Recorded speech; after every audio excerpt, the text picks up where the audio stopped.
"She doesn't belong here," my son-in-law said, loud enough for the whole table to hear. "She's embarrassing herself and us." He was talking about my daughter. But he was looking at me. I was 63 years old, sitting in a private dining room at the Ashford Club in Nashville, wearing a sport coat I'd owned for 11 years, and holding a glass of water like I was afraid of breaking it. My hands, weathered from 40 years of work, looked wrong against the white linen tablecloth. I knew that. I'd known it the moment I walked in. What my son-in-law didn't know was that I had helped pay for the renovation of that room 16 years ago. But I'll get to that. My name is Howard Beaumont. I grew up outside of Cookeville, Tennessee, the second son of a man who fixed diesel engines for a living. We didn't have much, but we weren't the kind of people who complained about it. You worked, you saved, you didn't talk about money in polite company. That was just how things were done. I spent 22 years building a small chain of industrial supply companies across the Mid-South. Not glamorous work, nothing that would make a magazine cover. Hydraulic fittings, safety equipment, bulk fasteners, the kind of things that keep factories running and nobody thinks about until they run out. By the time I sold the last of my companies, I was 58 years old and tired in a way that money couldn't fix, but could at least let me rest from. My wife, Lorraine, passed 4 years before I sold. Breast cancer. We'd been married 31 years. After she was gone, the business stopped meaning what it used to mean, and I eventually let it go. I kept the farmhouse outside of Gallatin, 40 acres, old pecan trees, a pond that freezes over in hard winters, and I settled into the kind of quiet life that probably looks like loneliness from the outside. My daughter, June, was 34. She'd gotten her MBA from Vanderbilt on a partial scholarship, the rest of which I helped cover quietly, and she had a sharp mind and a good heart, and the particular kind of stubbornness she inherited from her mother. She worked as a financial analyst at a regional healthcare company downtown. She was good at her job. She was good at most things she put her hands to. 3 years ago, she married a man named Clifton Rees. I want to be fair here, because I think fairness matters even when it's hard. When I first met Clifton, I tried to give him every benefit of the doubt a man can reasonably give. He was 38, handsome in a press shirt sort of way, a senior portfolio manager at a boutique wealth management firm called Reeves and Hargrove. Yes, his father's name was on the door, which should have told me something. He drove a Range Rover, wore a Breitling watch, and had the kind of competence that reads as charm until you've known someone long enough to see it curdle. June loved him. That was what mattered to me. The first year of their marriage, things seemed fine. He was attentive, she was happy, and I stayed out of it the way a father-in-law should. I came down to Nashville for holidays, helped with small things when they asked, and drove back to Gallatin to sit on my porch and miss Lorraine. The second year was when I started noticing things. It wasn't one big thing. It was small things, the kind that are easy to explain away individually. June's voice sounding thinner on the phone. Plans that got canceled at the last minute because Clifton had something. The kids. They had 2. A girl named Sophie, who was 6, and a boy named Aiden, who was 4. Wearing clothes that looked a little worn for a family pulling in what Clifton claimed they were pulling in. I drove down to see them on a Tuesday in February, unannounced, which I almost never did. Had been meaning to come for 3 weeks and kept putting it off. And then I just got in the truck. When I pulled up to their house, a nice colonial in Brentwood, the kind of neighborhood where the lawns are perfect and the doors are always closed. I sat in the driveway for a moment before going to the door. I could see Sophie and Aiden through the living room window. Aiden was in a pair of canvas sneakers with a hole along the left toe, and it was 38 degrees outside. That was the moment something settled in my chest. Not anger, not yet. Something colder and quieter than anger.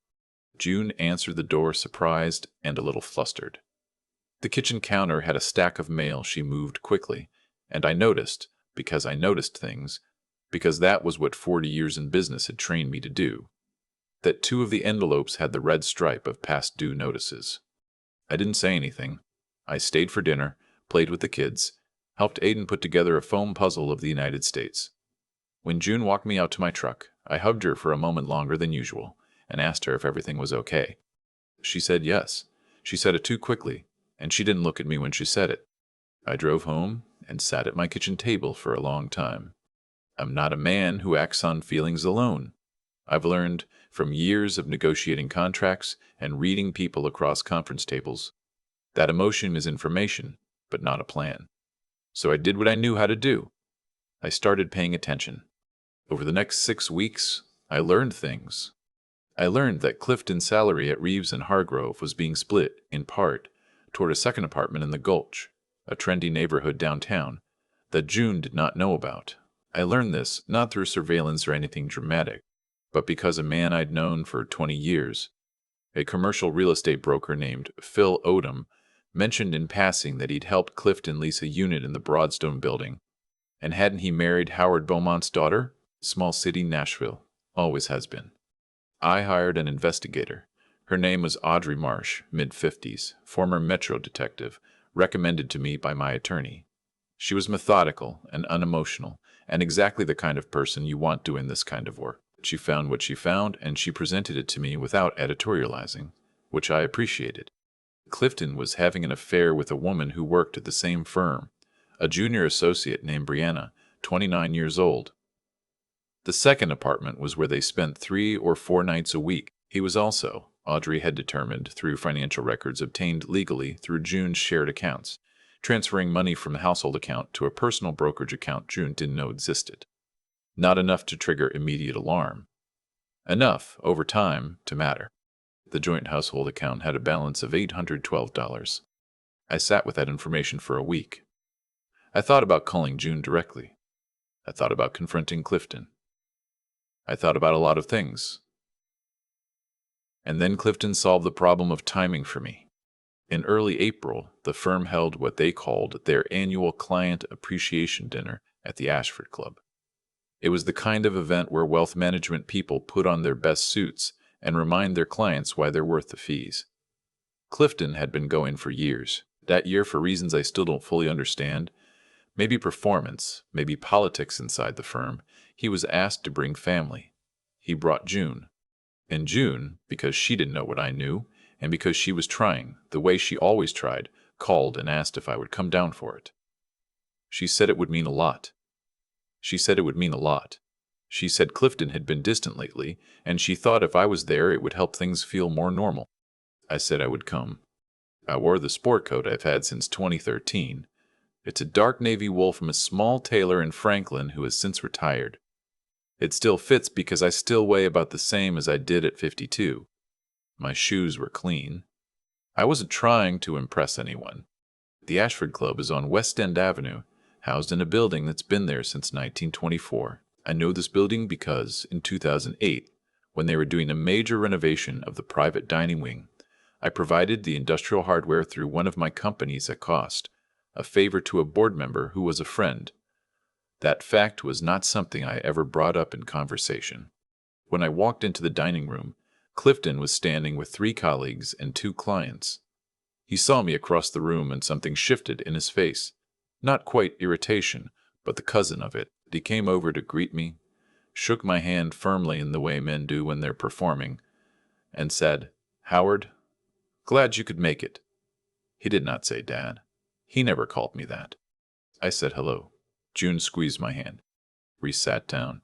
The room was full, maybe 40 people total, round tables with white linen, the kind of room that smells like old money and carpet cleaner. I sat next to June and across from a couple whose names I've since forgotten. And I listened to the conversation around me and said little. Clifton was working the table. That was the only word for it. He was charming and quick, dropping numbers casually the way some men drop names. He talked about a portfolio up 18%. He talked about a client in Houston who'd moved significant assets their way. He talked about a property he and June were looking at in 12 South. June smiled at the right moments. I watched her eyes. At some point, a younger colleague of Clifton's, I never caught his name, maybe 30 years old, dark suit, gestured toward me and asked in the polite way of someone making small talk what I did. Before I could answer, Clifton said, "Howard's retired. He ran a little hardware business over in Cookville. He said little the way you describe a child's lemonade stand. He's June's dad." June's been very supportive of family staying involved. He smiled at me. The smile was for the table. I looked at him for a moment. Then I said, "That's about right," and I picked up my water glass. The younger colleague nodded, and the conversation moved on. But Clifton wasn't finished. About 20 minutes later, after the appetizers had come and gone, the firm's managing partner, a man named Grant Holloway, who I would later come to know better, stood up at the front of the room and said a few words about the firm's performance and their gratitude to clients. Then he invited each portfolio manager to introduce their guest. When Clifton's turn came, he stood and said, "I have my lovely wife June with me tonight, and her father Howard, who drove down from Gallatin." He paused just long enough. Howard ran a hardware store for most of his life, so this is probably a little different from his usual Thursday night. He chuckled. Some people at nearby tables chuckled with him, the way people do in the social pressures to find something funny. June went very still beside me. I put my napkin on the table. I did not look at June. I looked at Clifton. I held his eyes for 2 full seconds, long enough that his smile flickered, and then I looked away toward Grant Holloway at the front of the room. Grant Holloway was not chuckling. I had met Grant Holloway exactly once before, 12 years ago, at a charity golf tournament benefiting Vanderbilt Children's Hospital. We'd been paired together for 18 holes. He knew what I'd built. He knew the sale price when I sold. Men like Grant Holloway remember those numbers the way other people remember birthdays. He was looking at me now with an expression I recognized. The expression of a man recalibrating something quickly. After dinner, there was a reception period. Clifton circulated. June stayed close to me and didn't say much. I got a cup of coffee from the sideboard and stood near the window looking out at West End Avenue, and I thought about Lorraine, the way I often did in moments that required patience. She would have squeezed my arm. She would have said, "Give it time, Howard." Grant Holloway found me at the window. "Howard Beaumont," he said, not a question. Grant, we shook hands. His was firm. He said, "I didn't put it together until just now. You're Clifton's father-in-law." "I am." He was quiet for a moment, holding his own cup of coffee. Then he said, "I had no idea." I said, "No reason you would." We talked for about 15 minutes, the way old acquaintances do when they find themselves unexpectedly in the same room, about Nashville, about how the city had changed, about a mutual contact who had retired to Florida. We did not talk about Clifton. We did not talk about the dinner table comment. But before he moved on, Grant said quietly, "It's good to see you, Howard. I mean that." I said, "You too, Grant." That was all. I drove home to Gallatin that night and sat on my porch for a long time, listening to the pecan trees. I had an appointment the following Monday with my attorney, a woman named Patricia Ann Devers, who had handled my business transactions for 15 years and was one of the sharpest people I'd ever worked with. I also had an appointment with June. The conversation with June was harder than any I'd ever had. She knew more than I expected. She had been knowing, or close to knowing, for months, the way spouses do, carrying a suspicion that's too painful to fully examine. When I set Audrey Marsh's report on the kitchen table between us, June looked at it for a long time without opening it. Then she opened it. She cried. Not loudly. June had always been more like me than like her mother in that way, keeping things contained until they broke through. She cried, and I sat across from her and didn't say anything for a while, because there was nothing to say that was more useful than silence. When she was done, she said, "How long have you known?" I said, "Long enough to be sure." She asked what she should do. I told her that was entirely her decision, and I would support whatever she chose. But I told her that I had already spoken with Patricia Ann Devers, and that if she wanted to pursue a divorce, she should do so immediately and with full information, and that she should not let Clifton have time to move assets. June said, "He's already moving assets." I said I knew. She filed the following week. The divorce proceedings were contentious in the way that proceedings are contentious when one party is caught and knows it and decides to make everything difficult out of spite. Clifton hired a high-profile Nashville family attorney and began working on a narrative about June's earning capacity and shared marital contribution. It was a strategy, and it might have worked, except that Patricia Ann Devers had spent 15 years in contract litigation before pivoting to family law, and she treated the discovery process the way I had always treated difficult negotiations, with patience, thoroughness, and no visible emotion whatsoever. What came out in discovery was worse than even what Audrey Marsh had found.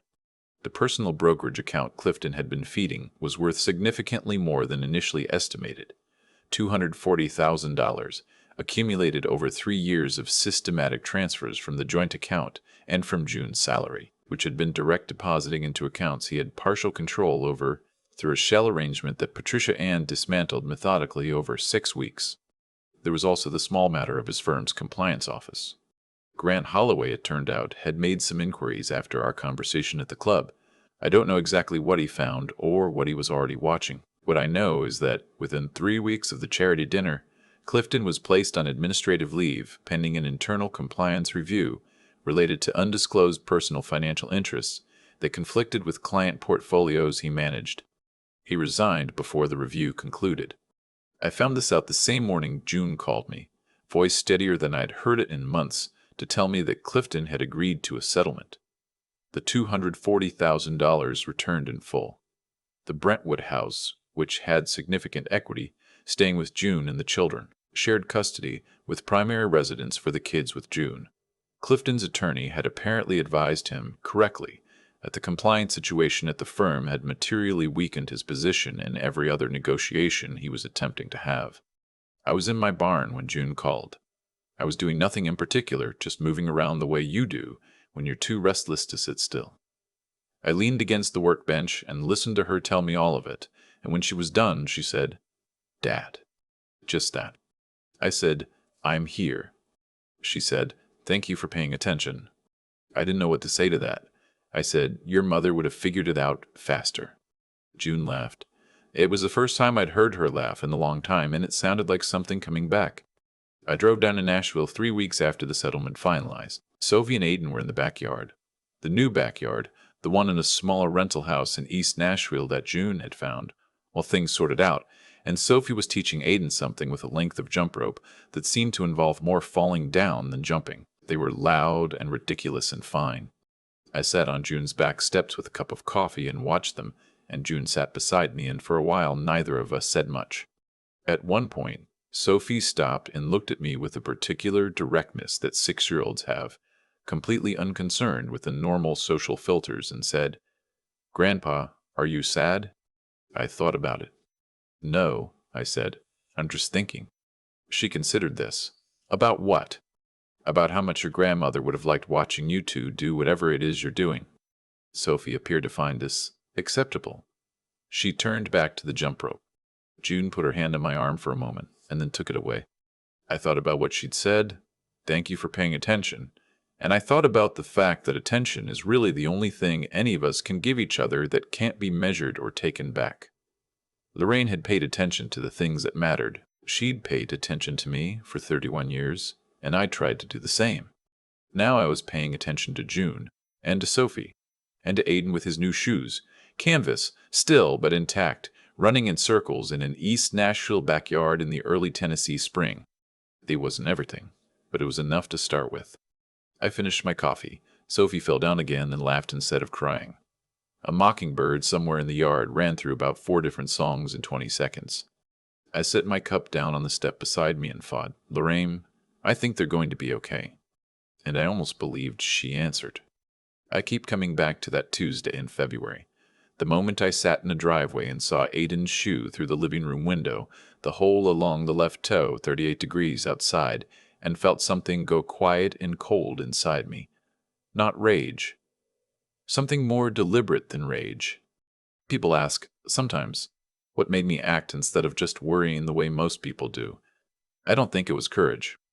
I think it was just that I'd spent 40 years building things, and building things teaches you one unshakable truth. Problems don't fix themselves. You either pay attention and do the work, or you don't.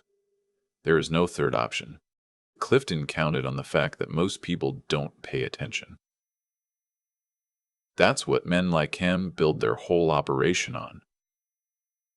The assumption that the people they're taking from are too busy, too trusting, or too uncomfortable with conflict to look closely. He had read June correctly because June is a person who leads with love and extends good faith far longer than she should. He had read me wrong because I am a person who spent 4 decades reading contracts, reading balance sheets, reading the faces of men across negotiating tables, and I have learned, slowly, at some cost, that kindness and carefulness are not opposites. You can extend warmth and still keep your eyes open.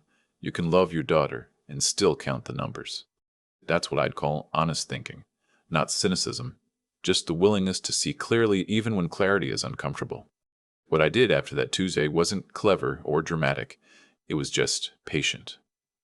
I hired the right person. I waited until I was sure. I sat with information that was painful to hold, and I didn't act until the time was right. Lorraine used to say that the most underrated human skill is knowing when to stay quiet. She was right about most things, and she was right about that. The hardest part was the conversation with June.